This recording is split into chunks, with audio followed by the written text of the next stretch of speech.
Hey guys, today is March 26, 2020.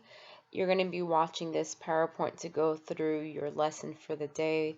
If you have any questions, you can always go back to Microsoft Teams and ask me on the attendance section. Um, Guys, make sure if you can to please make sure you're not creating new threads. If you're going to ask me a question in reference to the 26th, keep it under the 26th and just click reply on that specific box. When you guys create new threads, it becomes a little bit confusing for me to keep up with the questions. Um, but okay, let's get started. Okay, today we're going to be doing one-step equations with negative numbers. The standard is 7NS 1.2. Just a reminder, NS stands for number sense. Give me 1 second. I was trying to get the pen. All right, but here it is. NS stands for number sense. We're going to apply and extend previous understandings of multiplication and division and of fractions to multiply and divide rational numbers. Rational numbers does include negative numbers, and that's why they're referring to it as rational numbers. The essential question is, how can you use products and quotients of rational numbers to solve problems? Products would be multiplication, quotients would be division.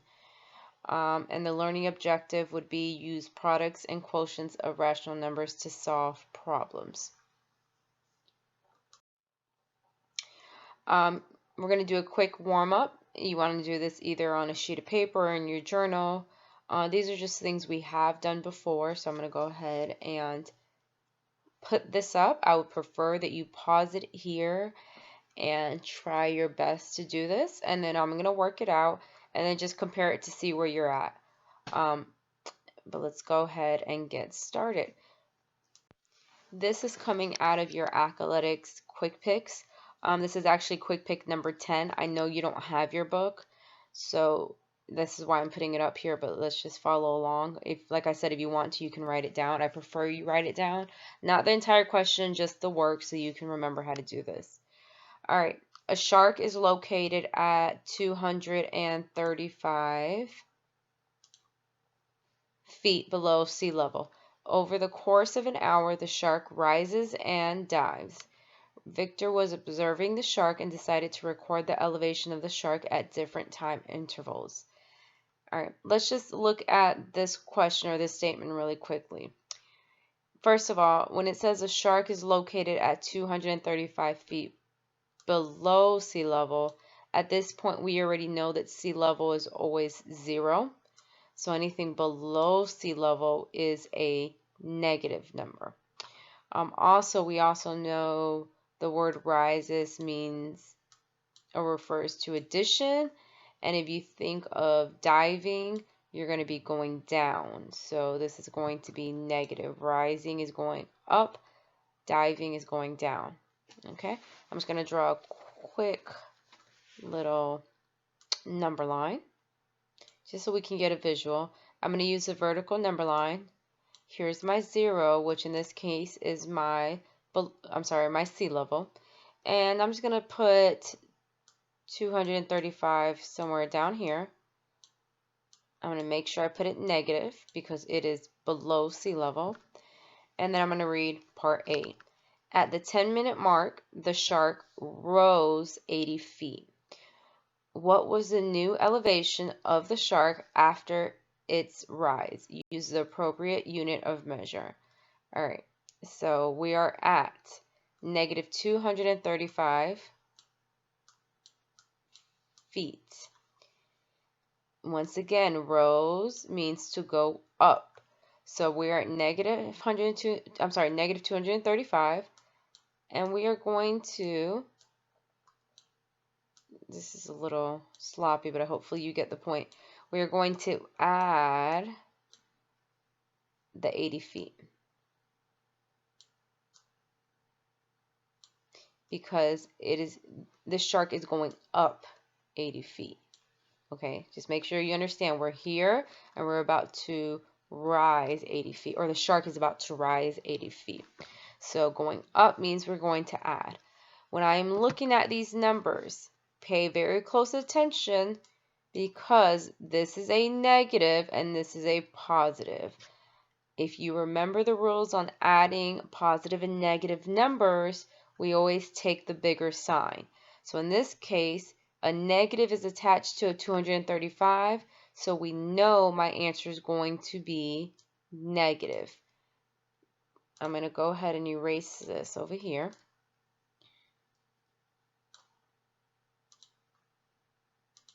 Okay, so my answer is going to be negative. But because one is negative and one is positive, I'm referring to the numbers, we're going to actually subtract. Because they're going in the opposite direction, you're going to go ahead and do 235 minus 80. And you're going to get 155. But because we already chose our sign to be negative, this is going to be negative 155. So hopefully you all got that right. Remember, number sense problems, typically you don't get to use a calculator, so hopefully you're working on knowing the rules for a negative and positive number. Let's read the next one. The shark maintained its new elevation calculated in part A. So part A, the elevation is negative 155 until the 45-minute mark. At the 45-minute mark, the shark dove 75 feet. What was the new elevation of the shark after its dive? Okay, so let's just look at this. I'm going to use my vertical number line once again. We are at negative 155. The fact that it's negative, we know it's below sea level, which is below 0. And now the shark decides to dive. When you dive, if you jump in a pool, you're going down. You're going down. So you want to make sure that you understand that we are at negative 155, but we're about to go down 75 feet. So the fact that we're going down, we're going to go ahead and subtract. So let's go ahead and do negative 155 minus 75 feet. And once again, we are looking at negative numbers. And when we are dealing with negative numbers, we never want to keep the subtraction sign. These are the rules that we used a while back. Anytime you see a subtraction sign dealing with negative signs, we want to turn that to a addition sign. But if you change this to addition, you have to change the number following that addition sign to a negative or to the opposite sign. So now that we're looking at this is a negative 155 and a negative 75. Because they are both negatives and we are adding them together, we just know we're just going to get a bigger negative. Okay, remember, if you have the same sign, you're going to keep that sign and then you're just going to add your numbers. So we're going to go ahead and add 155 plus 75 and we get negative 230 feet.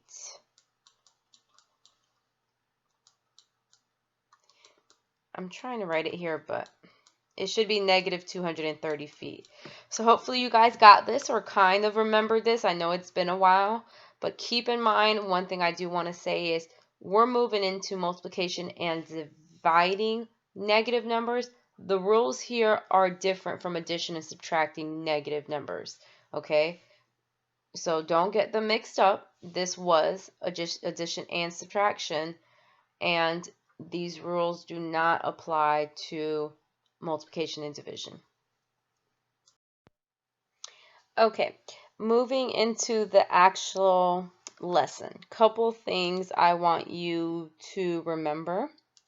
First thing, a variable is a letter. You see an X, Y, Z, whatever letter you see and let's say they refer to variable, don't overthink it. A variable is always just the letter.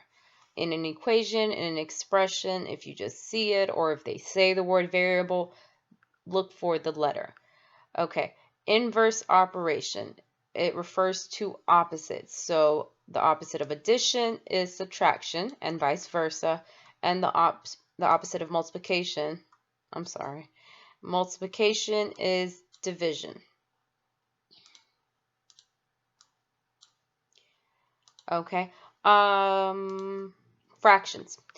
Fractions are just another way of referring to division. So if you have a fraction and the fraction is 2/5, please keep in mind that fraction can turn into 2 divided by 5.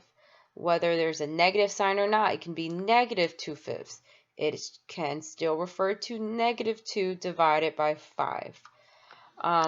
Another thing I want you to remember is to start, anytime you're solving for an equation, first of all, you are solving for the variable. This is what you're solving for. So always start off by circling your variable and making your fence. By now you should know that your fence is on your equal sign. We're going to have an example. We're going to probably do a couple examples. I'll do maybe 2, and then I'll let you guys get into Khan Academy to practice it, okay? Okay, for my first example, I am going to do this one here. Sorry, let me.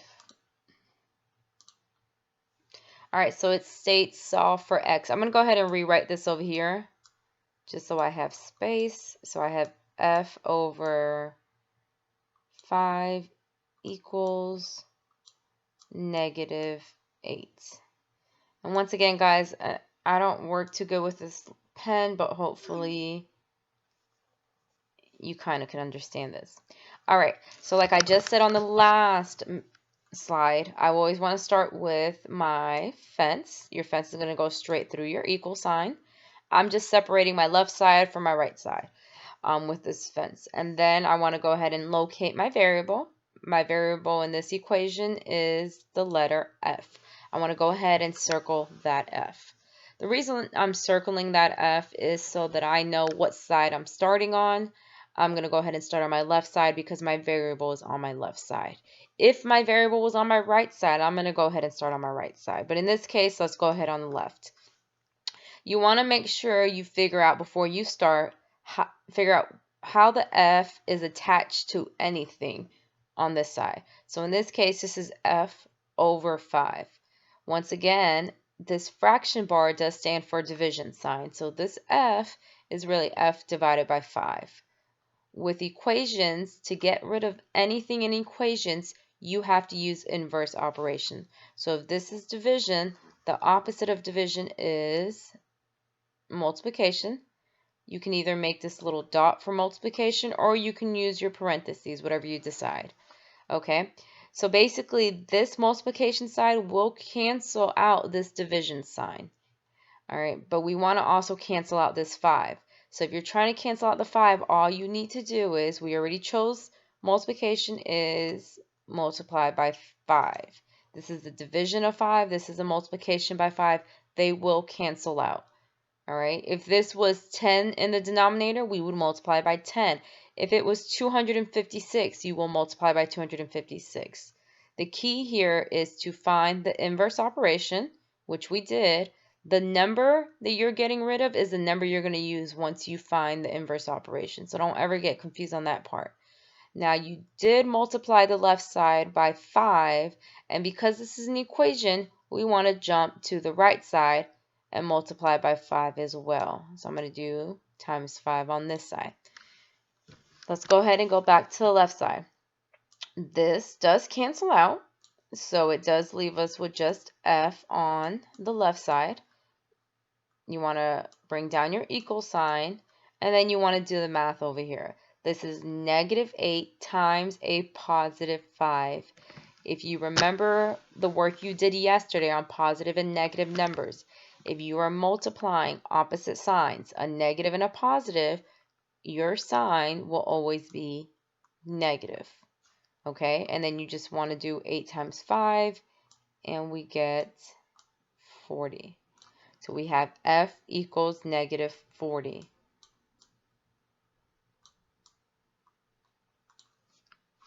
All right, you can always go back and plug in your answer to make sure you did it right. So let me erase this. I just want to show you how to plug it in.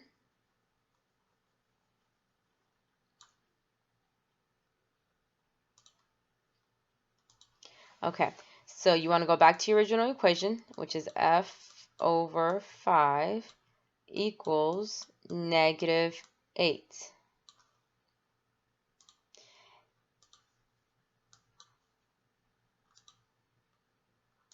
And if our answer is saying that f equals negative 40, just look at exactly what it's telling you. F equals negative 40. So meaning you can replace this f now with negative 40, as I'm going to do.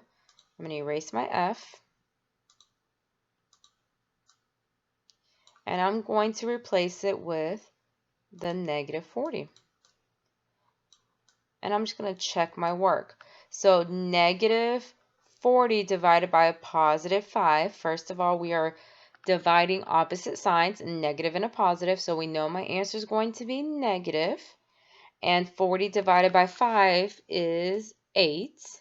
You want to bring down the equal sign. You want to bring down whatever's on the right side. If you have the same exact number on the left side as you do on the right side, you did this right and you are good. You have the correct answer. Negative 8 does equal negative 8, so your equation does have the right answer. Let's say you got something like this, negative 9 equals 8. Negative 9 does not equal 8, so you did something wrong and you want to go back to this step and work this out again. Okay?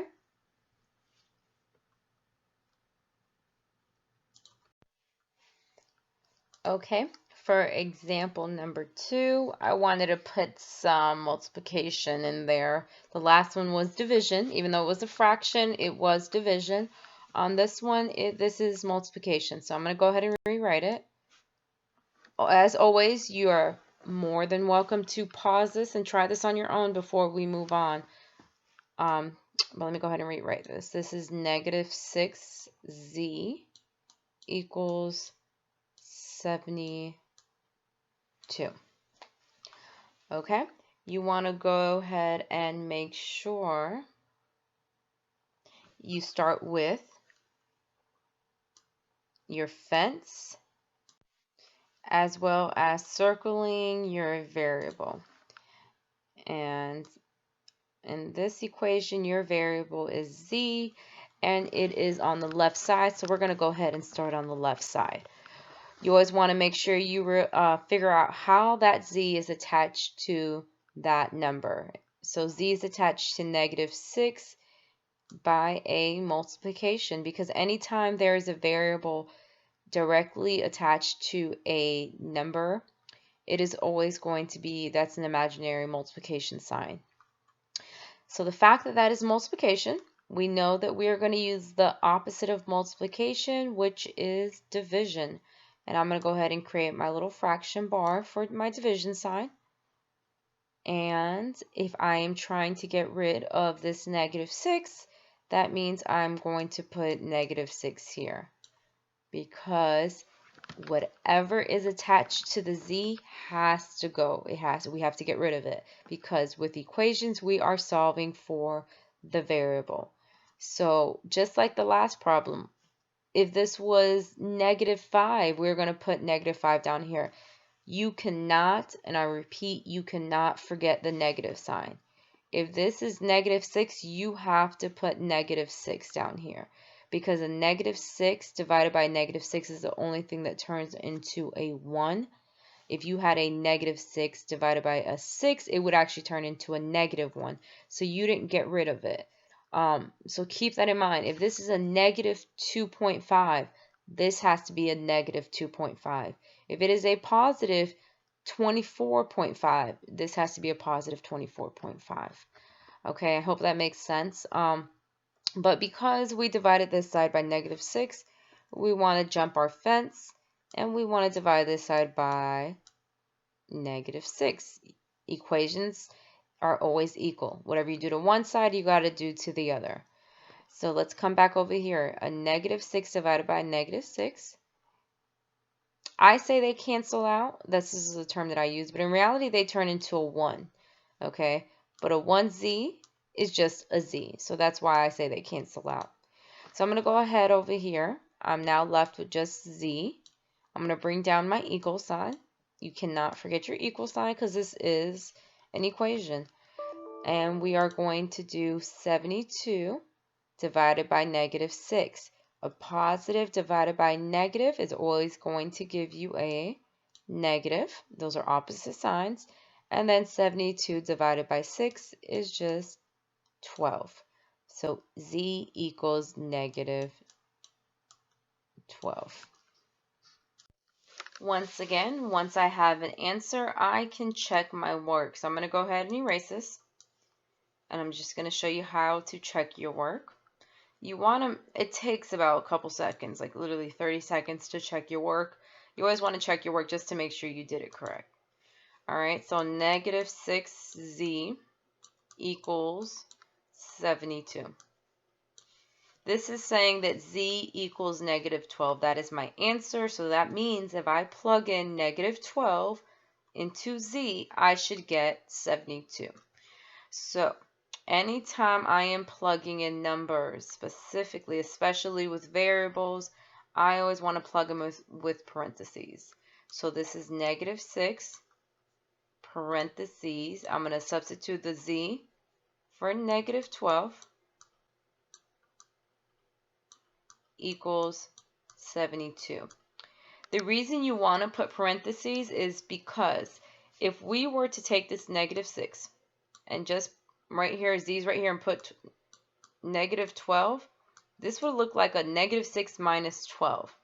So it has to be something there that's telling us that we're multiplying. We know we're multiplying because we know this is a variable attached to a number, so we know it's multiplication. So that's why you just want to get in the habit of anytime you're plugging in a number for a variable, put your parentheses there. Now let's look at this. This is a -6 times a -12. When you are multiplying two numbers with the same signs, in this case, these are double negatives, they're going to turn to a positive. And then you'll do 6 times 12. That gives me 72. Bring down the equal sign. Bring down the 72. Positive 72 does equal positive 72. So you did it correct, and your answer is correct. All right.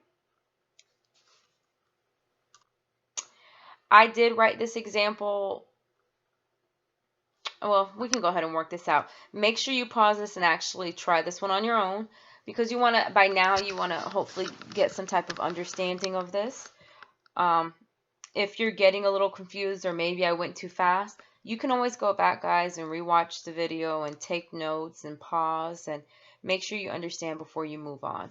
And if it gets to a point you still don't understand, then write me in Microsoft Teams. All right, so here we go. -15 equals x over -0.5. I made sure to write this one to include this one because I wanted to show you that even though there's a decimal sign, you still should not be confused. Okay, the steps still remain the same. So here is my equal sign. I'm going to start with my fence. This is my left side, this is my right side. But on this problem, my x is on my right, which doesn't make a difference. I'm just going to start on my right side. All right, the x is attached to this -0.5 by division. Fraction bar means division. The opposite of division is multiplication. So I'm going to make my multiplication sign, the dot. And I'm trying to get rid of this -0.5. So I am going to multiply by -0.5. Please, please, please do not forget to include that negative sign. It has to be there. Okay? once I multiplied the right side by negative 0.5, I have to jump the fence and multiply the left side by negative 0.5. All right, so let's look at this. First of all, we're back on the right side. These all cancel out, and we're left with just an x. And we're going to bring down my equal sign. And then we have a negative 0.5 times a negative 15. These are the same signs, a negative times a negative. So this is going to turn to a positive. And then you would do 0.5 times 15, and you get 7.5. Okay? Yes, the x is on the right side, but you can do a simple switch of x on the left side equals 7.5. Okay? So my answer would be x equals positive 7.5. And once again, you can plug in your work and make sure your answer is correct. All right. For your independent work, you're going to now get on to Khan Academy. I have assigned the one-step equations with negatives. This is going to be, should be a parentheses. But this is going to be in your Khan Academy's assigned sections. This is going to be a quiz grade. I've also assigned, well, I erased all of your blue iReady lessons, and then there's going to be a lesson in your blue box, not your green box, your blue box that will be pertaining to the work we did today. So go to your blue box and complete that lesson I am going to assign. I hope all of this made sense. Good luck, guys.